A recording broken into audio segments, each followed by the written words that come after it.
Assalamualaikum warahmatullahi wabarakatuh. Saya Rizka Sri Ambarsari ingin menjelaskan tentang cairan pleura.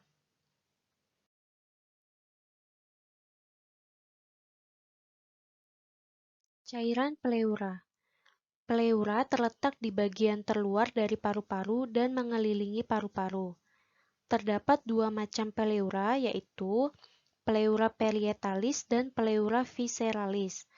Yang pertama, pleura parietalis melapisi toraks atau rongga dada, sedangkan yang kedua, pleura visceralis melapisi paru-paru.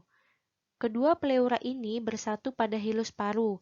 Di antara pleura terdapat ruangan yang disebut spatium pleura, yang mengandung sejumlah kecil cairan yang berfungsi untuk memudahkan kedua permukaan pleura parietalis dan pleura visceralis bergerak selama pernapasan.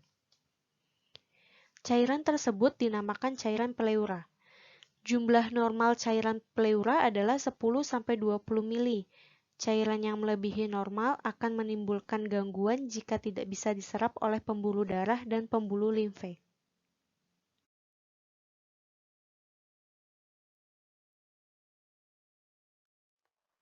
Efusi pleura.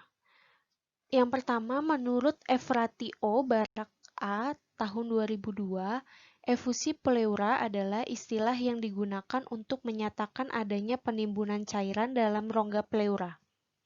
Efusi pleura sebagai proses penyakit primer jarang terjadi, namun biasanya terjadi sekunder akibat penyakit lain.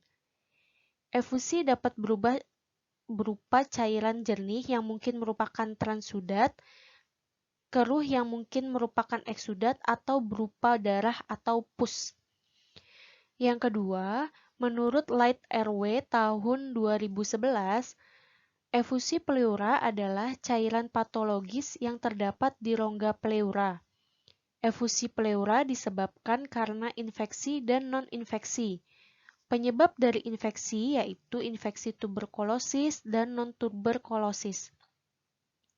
Sedangkan penyebab dari non-infeksi yaitu hipoproteinemia, neoplasma, trauma, serta kelainan sirkulasi.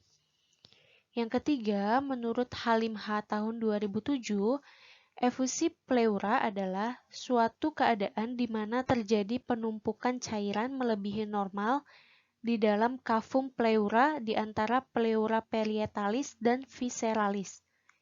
Dapat berupa transudat atau cairan eksudat. Efusi pleura merupakan penyakit sekunder terhadap penyakit lain, jarang merupakan penyakit primer. Secara normal, ruang pleura mengandung sejumlah kecil cairan 5–15 mili, berfungsi sebagai pelumas yang memungkinkan permukaan pleura bergerak tanpa adanya friksi.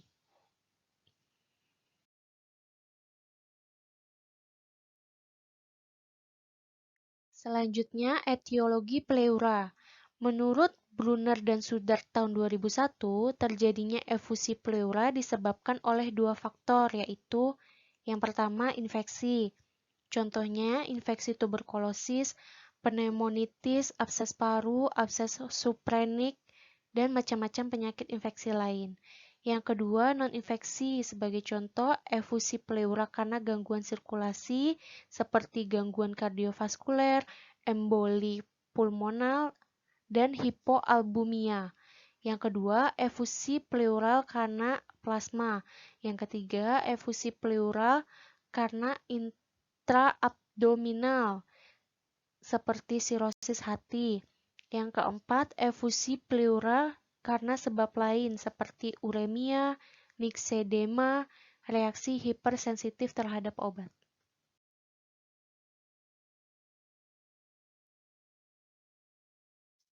Gejala dan diagnosis efusi pleura. Ada 3 gejala yang paling umum dijumpai pada efusi pleura, yaitu nyeri dada, batuk, dan sesak napas. Nyeri dada yang disebabkan efusi pleura karena penumpukan cairan di dalam rongga pleura. Pemeriksaan lebih lanjut dapat dilakukan seperti yang pertama, pemeriksaan radiologis, contohnya fototoraks dan USG toraks. Yang kedua, torakosintesis. Yang ketiga, biopsi pleura. Yang keempat, torakoskopi.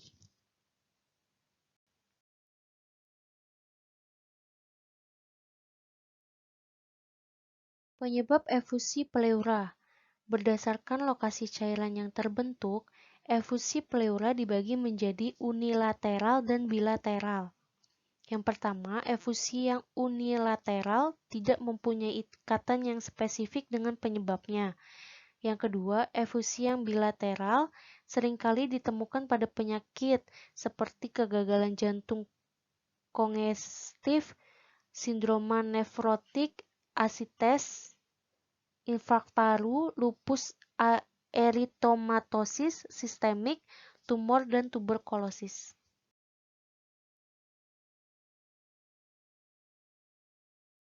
Selanjutnya, penata laksanaan terapi. Ada 5 macam penata laksanaan terapi pada penyakit efusi pleural. Yang pertama, terapi torakosintesis. Yang kedua, pemasangan WSD. Yang ketiga, pleurodesis. Yang keempat, pengobatan kausal. Yang kelima, terapi penunjang lainnya.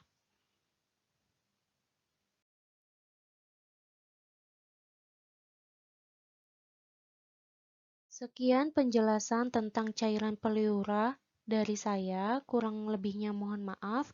Wassalamualaikum warahmatullahi wabarakatuh. Terima kasih.